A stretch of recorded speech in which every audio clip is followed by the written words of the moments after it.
Question number 26 हो गया था मेरे, 25 हुआ था। 26 का क्या आंसर है?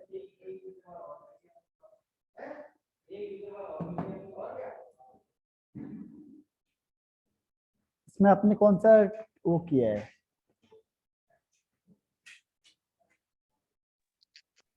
Electron affinity.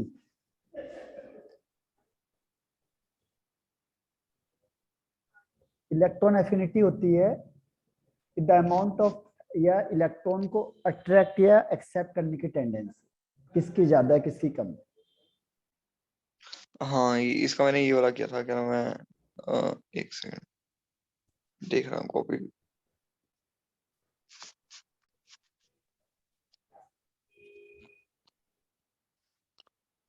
ये ए है इसका। ए नहीं, ए तो गलत है। इसमें देखो, इसमें क्या होता है, इसमें ये एक्सेप्शनल केस है इलेक्ट्रॉन एफिनिटी में। यहाँ पे Cl सबसे ज्यादा होता है, फिर होता है फ्लोरीन, फिर ब्रोमीन और फिर आयोडीन। ये एक्सेप्शनल केस चलता है। जो फ्लोरीन है, फ्लोरीन के कंपैरिजन में क्लोरीन का इलेक्ट्रॉन एफिनिटी ज्यादा होता है। रीजन क्या होता है कि जो फ्लोरीन होता है उसमें स्मॉल साइज होता है, ठीक है। स्मॉल साइज होगा तो क्या होगा, जैसे ये प्लस चार्ज है, यहाँ पे एक और एक दूसरा, तो यहाँ पे इलेक्ट्रॉन कितने होते हैं, 7 इलेक्ट्रॉन इसके राउंड में लग जाते हैं। 1 2 3 4 5। अब क्या होता है, जो एक्सेप्टिंग इलेक्ट्रॉन होता है यहाँ से, अब ये जो एक्सेप्ट करेगा इलेक्ट्रॉन, तो क्या होता है यहाँ पे इलेक्ट्रॉन इलेक्ट्रॉन रिपल्सन ज्यादा हो जाता है because of small size. Electron electron repulsion maximum, तो ये इलेक्ट्रॉन को एक्सेप्ट नहीं कर पाए, ठीक है। जब एक्सेप्ट नहीं कर पाता तो क्या है, इसकी जो इलेक्ट्रॉन एफिनिटी है वो लेस हो जाती है क्लोरीन से, ठीक। तो इसका आंसर आप कौन सा होगा? Yes sir. इसमें से बताओ कौन सा आंसर होगा?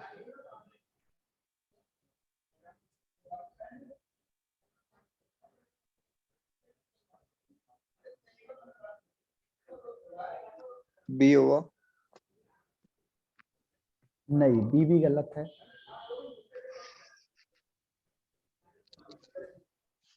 अच्छा, इसमें जंबल करके दे रखे हैं, हाँ, तो ये गलत हो गया। मैं ऑर्डर देख रहा था इनका।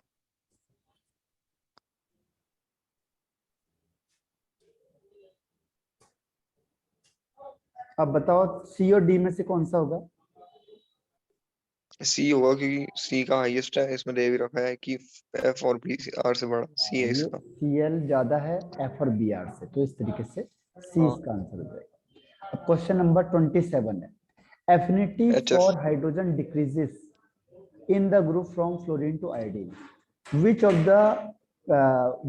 the halogen acids should have highest bond dissociation energy?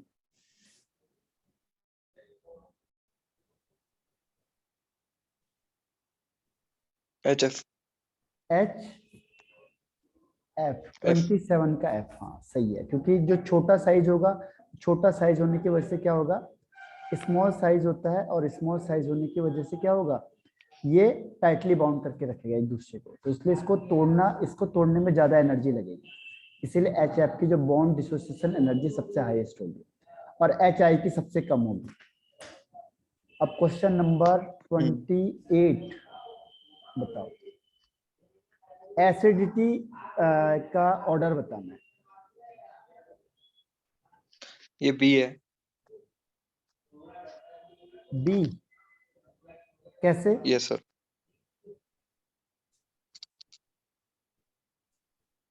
वो ऑक्सीडेशन नंबर निकालना। हाँ, तो ऑक्सीडेशन नंबर और एसिडिटी में क्या रिलेशनशिप है? जितना शायद ज्यादा होता है उतना कम होता है, इनवर्सली है शायद। नहीं, जितना ऑक्सीडेशन नंबर ज्यादा होगा उतना एसिडिक स्ट्रेंथ की एसिडिटी भी ज्यादा होगी, हाँ। ठीक है। तो यहाँ पे जैसे HClO है, तो इसमें Cl की ऑक्सीडेशन स्टेट क्या होगी, +1, HClO2 में +3, HClO3 में +5 और HClO4 में +7। तो ऑक्सीडेशन स्टेट ज्यादा है, तो इसीलिए एसिडिक कैरेक्टर ज्यादा होगा, तो ये वाला आंसर हो जाएगा। ये +7, ये +5, ये +3, ये +1, ठीक है। ऑक्सीडेशन स्टेट ज्यादा होगी तो एसिडिक करेक्टर भी ज्यादा हो जाएगा। Yes sir. ठीक, अब क्वेश्चन नंबर नेक्स्ट 29 का क्या आंसर होगा?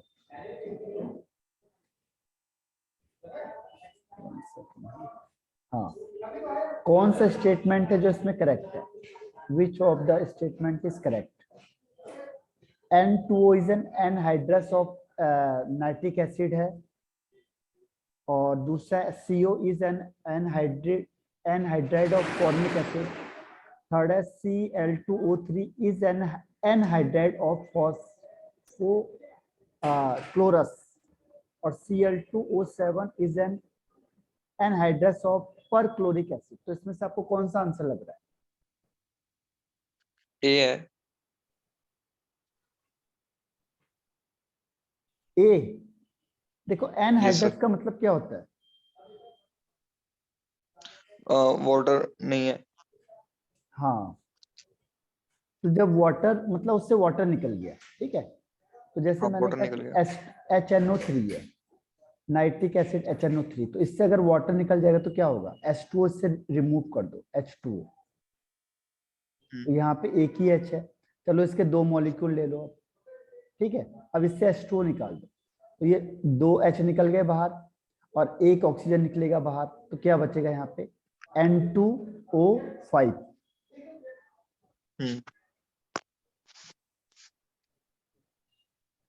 ठीक, तो ये तो गलत हो गया पहला वाला। अब बताओ। इसका वाला आया नहीं था वैसे मुझे। सेकंड वाला भी नहीं होगा शायद।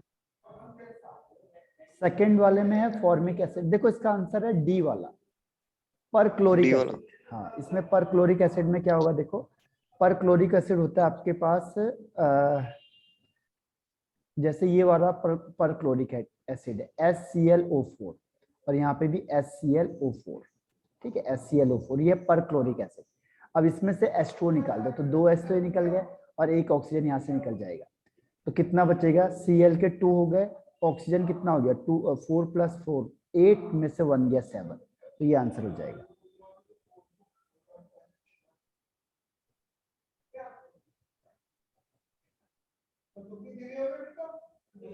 ठीक, तो इसका यस सर। D answer. जब भी आपको एनहाइड्रस है तो 2 मॉलिक्यूल को क्या करना है? ऐड करना है पहले।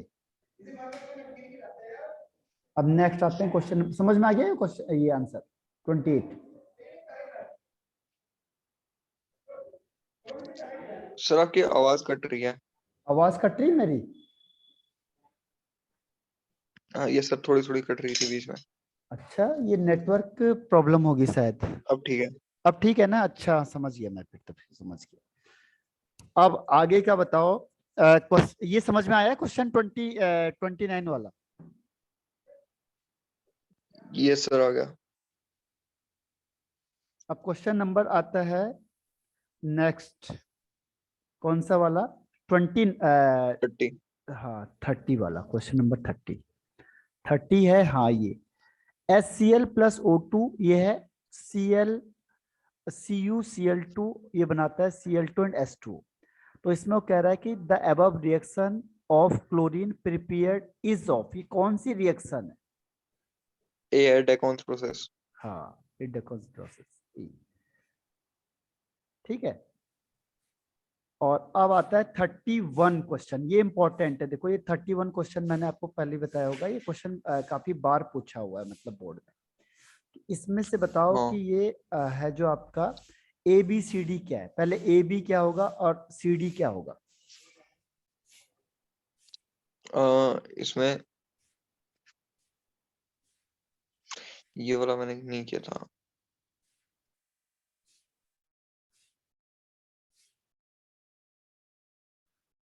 ठीक,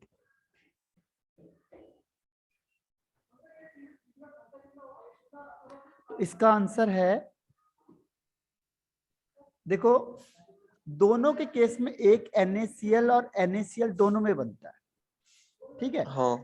लेकिन जो दूसरा प्रोडक्ट है, अगर कोल्ड एंड डाइल्यूट होगा तो ये बनता है NaOCl, ठीक है। और अगर हॉट एंड कंसंट्रेट होगा तो ये बनेगा NaClO3, ठीक। तो ए अब है बताओ, फिर, है ए है। नहीं। अभी देखो, अभी मैंने क्या कहा आपको कि ये कह रहा है ABCD, ये कह रहा है ना ABCD, लेकिन अगर यस सपोज सर। करो हॉट एंड कंसंट्रेट है, देखो NaCl तो दोनों के केस में बनेगा NaCl, लेकिन अगर हाँ कोल्ड एंड डाइल्यूट होगा तो इसके साथ साथ बनेगा NaOCl, और अगर हॉट एंड कंसंट्रेट है तो बनेगा NaClO3। अब बताओ इसमें से कौन सा ऑप्शन सही होगा?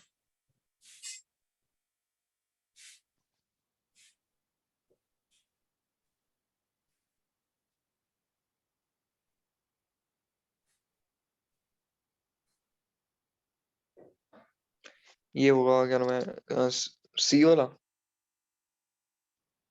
अ, हाँ, सी वाला, ठीक है। देखो NaCl NaOCl ये हो गया AB, और फिर ये NaCl और ये NaClO3 ये हो गया आपका CD, ठीक है। तो 31 का आंसर हो गया सी। अब 32 इसको याद रखना है, इसे कहते हैं क्लोरेट, इसे कहते हैं हाइपोक्लोराइट, ठीक है।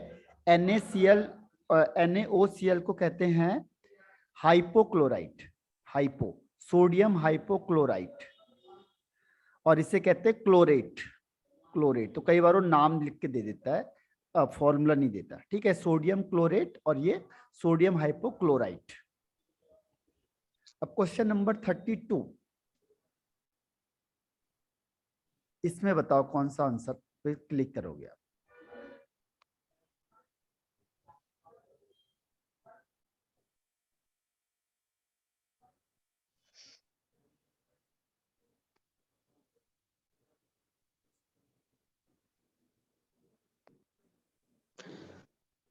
इसमें ए का तो 3 होगा क्योंकि ऐसा 4 सीसॉ हाँ, शेप्ड होता है। हाँ, ए का 3, अब चेक करो, देखो ये ए और बी में से आंसर है। अब एक और हो जाएगा पता आपको कंफर्म, तो आंसर हो और जाएगा। NH4 बैंड टी शेप होता है शायद। NH4 प्लस का, ये हमने अभी पहले भी किया था, हाँ हाँ, इसका है टेट्राहेड्रल, टेट्राहेड्रल, हाँ टेट्रा। तो इसका हो जाएगा ये सेकंड वाला बी। आंसर 32 का बी, ठीक है। तो ऐसे ही करना है, पहले जो जो कंफर्म आते हैं उसको चेक करके देख लो, उसी से आपका आंसर आ जाएगा। अब यस क्वेश्चन सर। नंबर 33 है कि मेन सोर्स क्या है इसमें हीलियम का।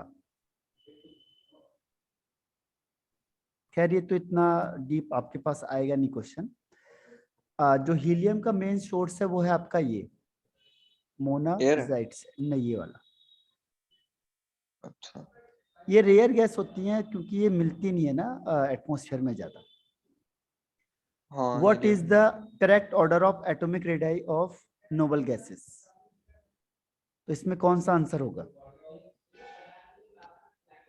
ए है इसका क्योंकि हीना, नीना और करीना एक्सरे। कौन सा आंसर होगा? ये ए। हाँ, ए, ठीक है। ए इसका सही आंसर है। ए में क्या होगा? हीना, नीना और करीना हीना, जैसी नीना रानियां। और करीना।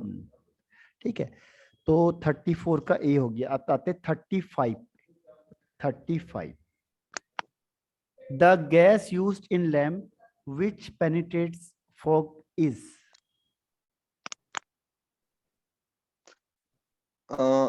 ये नियॉन। 35 का ए, हाँ, neon. Neon is the right answer, ठीक है। नियॉन राइट आंसर है। अब है 36 question. XeF4 the hybridization of Xe atom is. Xe atom का हाइब्रिडाइजेशन क्या होगा ये XeF4 में? देखो इसमें क्या करना है, lone pair plus bond pair को प्लस करके वही टेक्निक यूज करनी है। हाँ,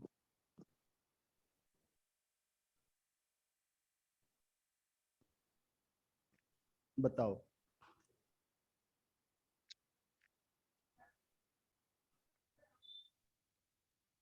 इसका हुआ ये क्या नाम है,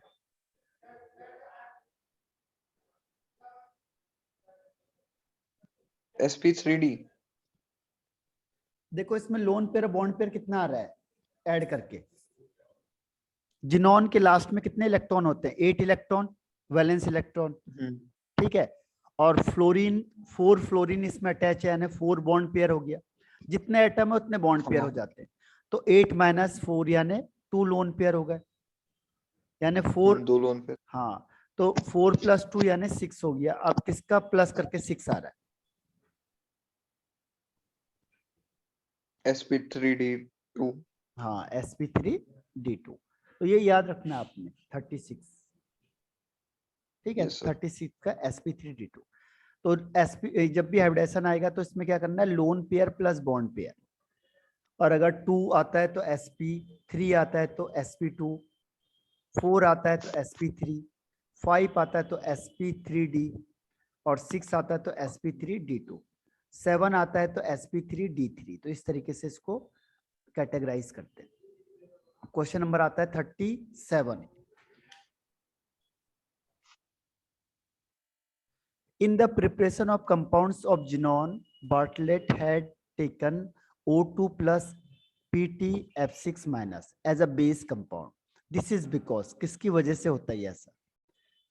क्या देखा था उसने कि उसने कहा कि जब ऑक्सीजन कर रहा है रिएक्शन तो जिनोन भी कर सकता है। तो उसने किस चीज को ऑब्जर्व किया था? इसका मैंने बी किया था कि both O2 and xenon have same electron gain and enthalpy। नहीं, इसका आंसर है सी। आयोनाइजेशन एंथैल्पी दोनों की सेम होती है, आयोनाइजेशन एंथैल्पी, क्योंकि यहाँ पे इलेक्ट्रॉन को लूज कर रहे हैं। देखो प्लस चार्ज है, इसका मतलब होता है इलेक्ट्रॉन गेन करना, तो गेन में तो नेगेटिव चार्ज आएगा। और आयोनाइजेशन एंथैल्पी का मतलब क्या होता है? इलेक्ट्रॉन लूज करना, the amount of energy to lose the electron. Electron को लूज करने के लिए जितनी एनर्जी रिक्वायर्ड होगी, ठीक है, जितनी एनर्जी रिक्वायर्ड होगी वो आपका हो जाएगा। तो उसने देखा कि जो आयोनाइजेशन एंथैल्पी है ये लगभग जिनॉन की 1170 है और ऑक्सीजन की 1175 किलो जूल है। तो उसने कहा लगभग सेम है, तो जब ये रिएक्शन कर सकते तो ये क्यों नहीं कर सकता? तो इसीलिए उसने फिर ये जिनॉन की रिएक्शन करवाई, ठीक है। तो उसका आंसर है सी। अब क्वेश्चन नंबर 38, इसको रिवीजन करना है। अभी जैसे अभी किया, फिर दोबारा से रिवीज कर वो करके देखो कि बिना देखे हो आप कितना क्वेश्चन आंसर कर रहे हो। अब 38 का बताओ। इससे याद आ जाता है। कौन सा? 38 का डी है। 38 का डी। 38 में भी वही करो, लोन पेयर और लोन पेयर और बॉन्ड पेयर का, ठीक है। तो देखो जिनॉन है यहाँ पे, जिनॉन के बाहर अभी हमने कहा 8 इलेक्ट्रॉन होते हैं, ठीक है। अब इसमें 4 फ्लोरीन अटैच हो गया, तो 4 का मतलब 4 बॉन्ड पेयर ही हो गया। एक ऑक्सीजन के साथ अटैच हो गया, तो टोटल कितने हो गए? 5 बॉन्ड पेयर हो गए। अब बनेगा कैसे? जब भी आप ऑक्सीजन के साथ करोगे तो डबल बॉन्ड बनाओगे, फ्लोरीन के साथ तो सिंगल बॉन्ड बनेगा, ठीक है। और तो कितने इलेक्ट्रॉन चलेगा इसके? 1 2 3 4 5 6 इलेक्ट्रॉन चले गए, यानी 1 लोन पेयर बच गए। तो 5 bond pair and 1 lone pair, यानी टोटल 6 का मतलब sp3d2। लेकिन लोन पेयर कितने होंगे? 1 लोन पेयर हो जाएगा, ठीक है। लोन पेयर कितने हो जाएंगे? 1, यानी A is the right answer, sp3d2 and 1, ठीक। Yes sir. अब क्वेश्चन नंबर 39।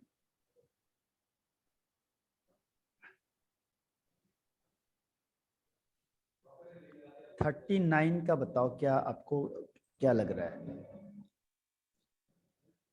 Its partial इसका सी लग hydrolysis रहा does है। not change oxidation of the central atom. Yeah, it is used in the modern diving apparatus. It is used to provide inert atmosphere for filling electric bulbs. Yeah, its central atom is in sp3d2 hybridized. ये अभी हमने किया हुआ सी। था। इनमें से जो भी चीज 1 2 आती है आपको उसी से आंसर आ जाएगा। हाँ वो XeF6 और ये आर्गन का है ना, इन दोनों से लग रहा है यही होगा सी वाला। सी वाला आंसर, यस सर। ठीक है। तो आपको कंफर्म कौन सा लगा इसमें से? सी वाला ही। नहीं, मतलब सी नहीं, इनमें से कौन सा कंफर्म लगा? इन चारों में से कौन सा लगा आपको जो बिल्कुल सही है? ये जो XeF6 है, हाँ, XeF6 सही है। ये आर्गन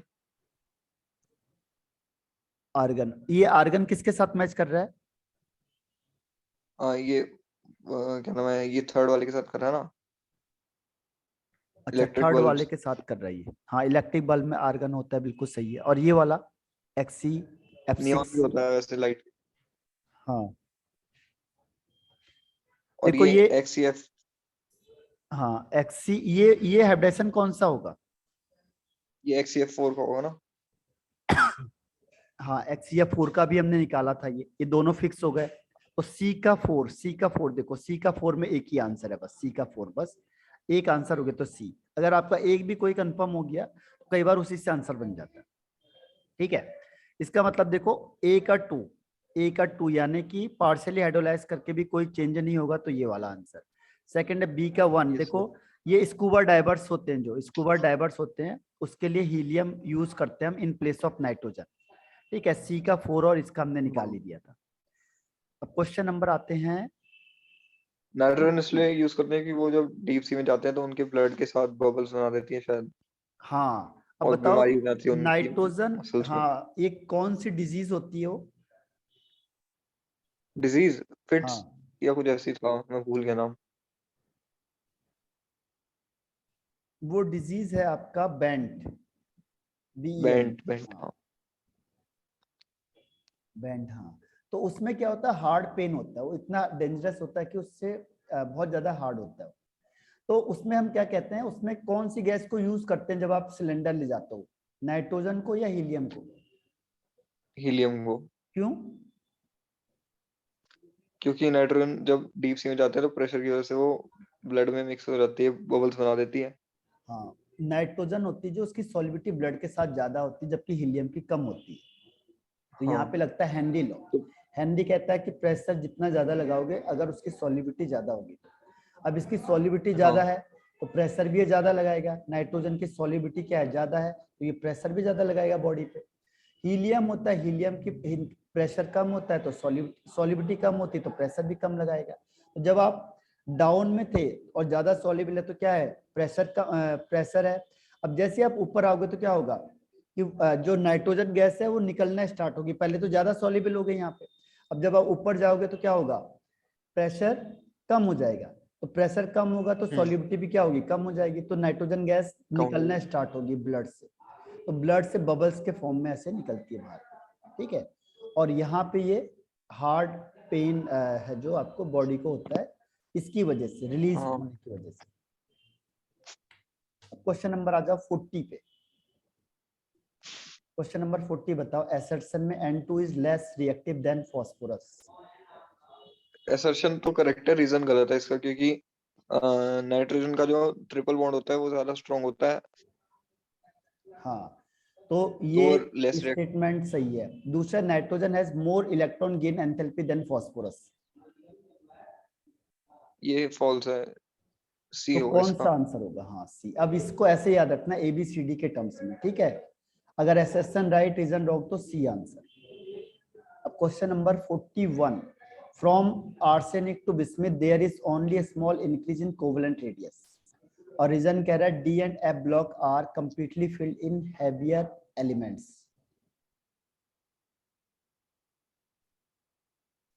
अ, ये इसका बहुत करेक्ट ए होगा। हाँ, इसका दोनों आंसर्स करेक्ट है और रीजन भी करेक्ट है। इसमें क्या होता है, स्मॉल गैप का देखो मेन रीजन क्या होता है, जो डी और एफ होते हैं, डी और एफ ये फुली फिल्ड होगा, जैसे 10 हो गया, ये 14 हो गया। अब ये शो हाँ करते हैं पुअर शील्डिंग इफेक्ट को। एक वर्ड आता है पुअर शील्डिंग इफेक्ट। तो ये पुअर शील्डिंग इफेक्ट को शो करेंगे, तो उसकी वजह से क्या होता है, अगर इस शील्डिंग इफेक्ट को शो करते हैं पुअर को, तो उसकी वजह से क्या होगा, जो न्यूक्लियस है वो पूरा फोर्स बाहर की तरफ लगाएगा और उसे अपनी तरफ खींच लेगा। इसीलिए साइज बहुत ज्यादा नहीं बढ़ता है, लगभग लगभग लास्ट वालों के साइज लगभग लगभग सेम होते हैं, बहुत कम इंक्रीज होता है। ठीक है, तो उसका रीजन यही होता है कि स्मॉल शील्डिंग इफेक्ट शो करते हैं, तो उसकी वजह से क्या होगा, जो इफेक्टिव न्यूक्लियर चार्ज होता है, इफेक्टिव न्यूक्लियर चार्ज वो इंक्रीज हो जाता है। ठीक है, इफेक्टिव न्यूक्लियर चार्ज बढ़ जाएगा, यानी फोर्स ऑफ प्रोटेक्शन बढ़ जाएगा, जिसकी वजह से रेडियस ज्यादा नहीं बढ़ता, इसीलिए बहुत कम कम बढ़ता है, तो लगभग लगभग बराबर या थोड़ा बहुत चेंज होता है साइज में, तो उसका रीजन ये है। 41 के बाद आते हैं 42 पे। द स्टेबिलिटी एक और of pore plus, shielding effect बताना दोबारा। देखो शील्डिंग इफेक्ट क्या होता है, जो डी होते हैं ना, डी और एफ ऑर्बिटल। हाँ जी। अब देखो दो चीज है, जैसे यहाँ से कोई हवा आ रही है एयर, तो अगर आपने यहाँ पे ये बॉक्स इसके ठीक फ्रंट पे लगा दिया तो हवा को रोकेगी, तो न्यूक्लियर चार्ज रुक जाएगा। हाँ तो इसे कहते हैं शील्डिंग इफेक्ट। शील्ड मतलब रोकना या स्क्रीनिंग इफेक्ट। ठीक है, तो जो न्यूक्लियस होता है, अब न्यूक्लियस फोर्स लगाएगा, तो उसके पास डी है, एफ है। अब ये फोर्स लगाता है तो क्या करता है, ये फोर्स को रोकते हैं, जितने भी ऑर्बिटल होते हैं ये बाहर के, वो इस न्यूक्लियस के फोर्स को रोकेंगे। इसीलिए क्या करता है, जैसे जैसे आप बाहर जाओगे फोर्स ऑफ अट्रैक्शन डिक्रीज होता जाता है, फोर्स ऑफ अट्रैक्शन डिक्रीज होता है। लेकिन एस और पीक तो ज्यादा शील्डिंग इफेक्ट होता है तो ज्यादा रोकते हैं, लेकिन जो डी और एफ होते हैं इनको इस तरीके से ये एडजस्ट होते हैं यहाँ पे, कि जैसे आपने ये रखा, एक तो ऐसे रख दिया और दूसरा इसको इस तरीके से रख दिया ये। ठीक है, तो इस तरीके से रखेंगे तो क्या होगा, फोर्स ऑफ अट्रैक्शन ये जो रोकेगा वो कम रोकेगा, ये वाला ज्यादा रोकेगा क्योंकि इसका स्पेस ज्यादा है।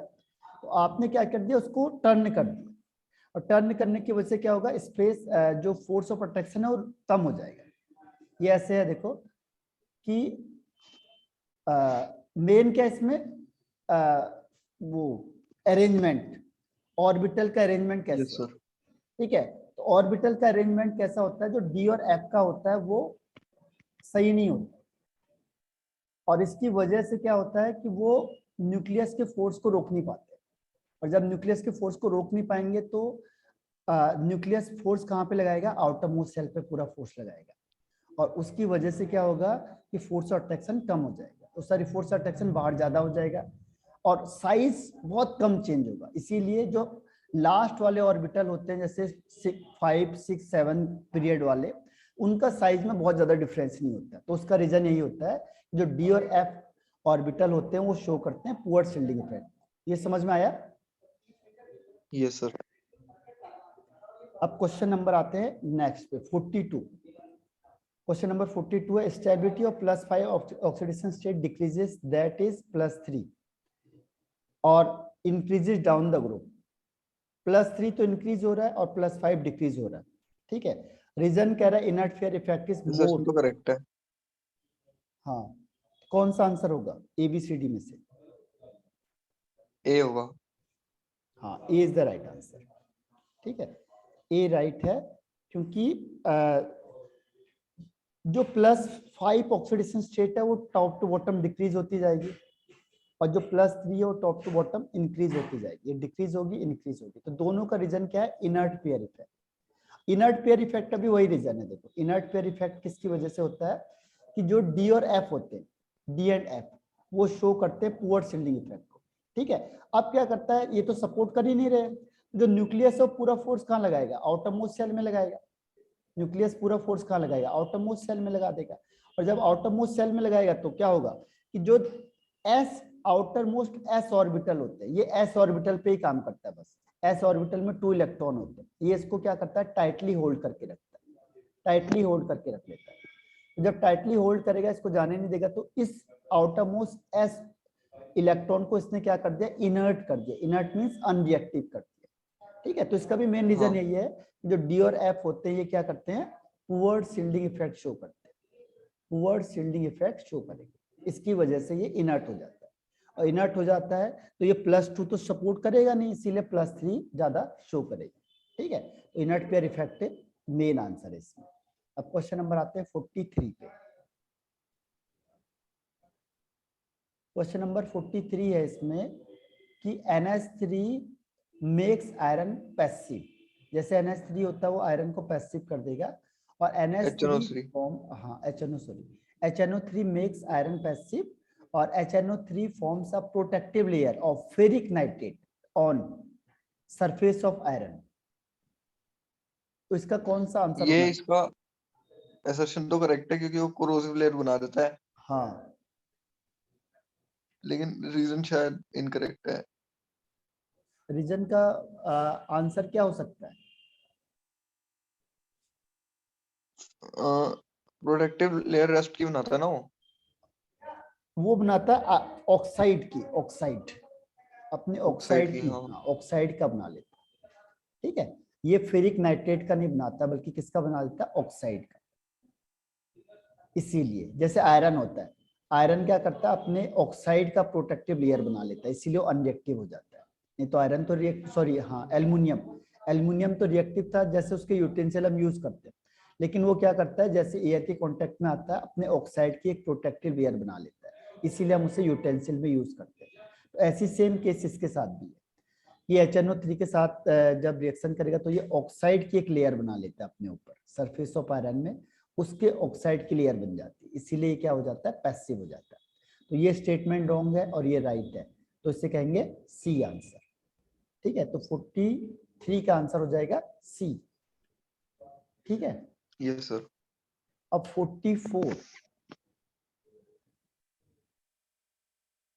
44 बताओ इसमें क्या होगा। 44 है PS3 form bubbles when passed slowly in water but NH3 dissolve, क्यों? और कह रहा है कि NH3 is water soluble। Reason तो सही है, लेकिन इस रीजन का ना वो नहीं है, क्या नाम है, शायद करेक्ट रीजन नहीं है। करेक्ट रीजन क्या होना चाहिए? करेक्ट रीजन NH3 तो क्या नाम है, वाटर सॉल्युबल होता है क्योंकि उसका हाइड्रोजन बॉन्डिंग होती है। हाँ, तो हाइड्रोजन बॉन्डिंग की वजह से कौन सॉल्युबल होगा, PS3 या NH3? NH3। हाँ, तो NH3 वाटर सॉल्युबल है। और पहला वाला PS3 form bubbles when pass through in water. ये असर्शन तो करेक्ट होगा, बी होगा इसका शायद। हाँ, इसका आंसर बी होना चाहिए। ठीक है, रीजन करेक्ट नहीं है बस। हाँ, लेकिन ये जो है इसको वो फिर भी अकॉर्डिंग टू वैसे एक्यूरेट नहीं है बिल्कुल। NH3 वाटर सॉल्युबल होता है नहीं, इसमें क्या है, इसमें वो कह रहा है कि PS3 को जब हमने वाटर से पास किया तो बबल्स बना रहा है, लेकिन NH3 नहीं बना रहा है, तो हम क्या कहेंगे, NH3 वाटर में सॉल्युबल होता है। लेकिन वाटर में सॉल्युबल क्यों होता है, हाँ हाइड्रोजन बॉन्डिंग की वजह से।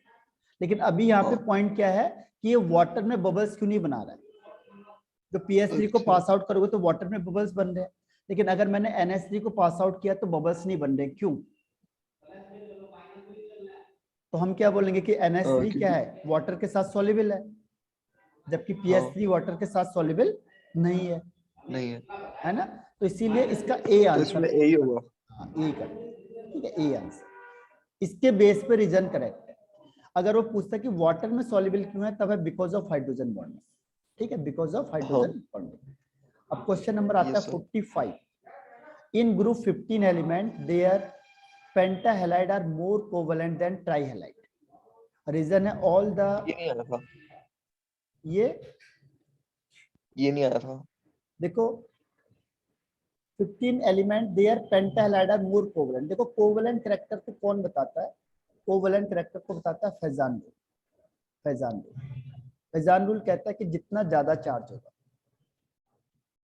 चार्ज जितना ज्यादा उतना कोवेलेंट कैरेक्टर ज्यादा। ठीक है, चार्ज ज्यादा तो कोवेलेंट कैरेक्टर भी ज्यादा। ठीक है, तो पेंटाहेलाइड का मतलब +5 ऑक्सीडेशन स्टेट है, तो इसकी हाईएस्ट ऑक्सीडेशन स्टेट है, तो ऑक्सीडेशन स्टेट ज्यादा होगी तो क्या होगा, कोवेलेंट कैरेक्टर भी ज्यादा हो जाएगा, बिल्कुल है। ठीक है, तो ये वाला स्टेटमेंट क्या हो गया, सही हो गया। फैजान रूल को देखना पड़ेगा आपको कोवेलेंट कैरेक्टर के। तो फैजान क्या इसका कहता मैंने है, ए किया था वैसे। हाँ ये सही है। और दूसरा कह रहा है कि A. All the group 15 element react with metal to form their binary compound exhibiting -3 oxidation state. ठीक है, तो जब भी ये मेटल के साथ रिएक्शन करेगा तो मेटल क्या होता है, जो डोनेट करेगा इलेक्ट्रॉन, तब भी मेटल डोनेट करेगा तो उसमें क्या करेगा, ये -3 ऑक्सीडेशन स्टेट शो करता है। जैसे मैंने कहा Na के साथ, तो क्या होगा, NaN3 हो जाएगा ये। ऐसी Mg के साथ करेंगे तो Mg3N हो जाएगा ये, N2। ठीक है, यहाँ पे हो जाएगा Na3N। तो इसका मतलब जब भी मेटल के साथ रिएक्शन करेंगे तो जो 15 ग्रुप के एलिमेंट होते हैं वो -3 ऑक्सीडेशन स्टेट को शो करता है। ठीक है, लेकिन इसका आंसर तो बी होना चाहिए फिर, क्यों? क्योंकि ये इसका रीजन नहीं है ना, ये परफेक्ट रीजन है नहीं इसका। ये कोवेलेंट हाँ कैरेक्टर की बात कर रहा है और ये किसकी बात कर रहा है, मेटल के साथ रिएक्शन की। ठीक है, तो ये इसका परफेक्ट रीजन नहीं है, स्टेटमेंट दोनों सही है। ये भी स्टेटमेंट सही है और ये भी स्टेटमेंट सही है, लेकिन परफेक्ट रीजन नहीं है। रीजन कैसे पता चलेगा? देखो इसके बेस पे ये कह रहा है मोर कोवलेंट है, तो उसका रीजन बताना चाहिए था ना इसे कि मोर कोवलेंट क्यों है। ठीक है, तो वो रीजन नहीं हाँ बता पा रहा है, यानी इसका आंसर बी हो जाएगा। तो 45 का आंसर बी हो जाएगा। ठीक, यस सर। अब क्वेश्चन नंबर आते हैं 46 पे। Question number 46, both rhombic and monoclinic sulfur exist as S8 but oxygen exists as O2। और रीजन कह रहा है कि oxygen forms p pi multiple bond due to small size and small bond length, but p pi bonding is not possible in sulfur। इसका answer क्या होगा? इसका मैंने एक किया था। हाँ, ए इसका आंसर, 46 का आंसर ए सही है। ठीक है, ए क्यों सही है? क्योंकि जो सल्फर होगा, सल्फर या ओल्ड स्टाइल से टिप हो, तो ये सब 8 फॉर्म में होते हैं। ठीक है, 8 के फॉर्म में होते हैं, इसीलिए सॉलिड होते हैं। ये गैस होती है बस, क्योंकि ये 2 होती है बस, तो ये गैस है। बाकी ये सब सॉलिड स्टेट में होते हैं। ठीक है, तो ये S8 फॉर्म में होते हैं, बिल्कुल सही है। केवल ऑक्सीजन होता है जो 2 फॉर्म में होता है, तो ये स्टेटमेंट भी सही हो गया।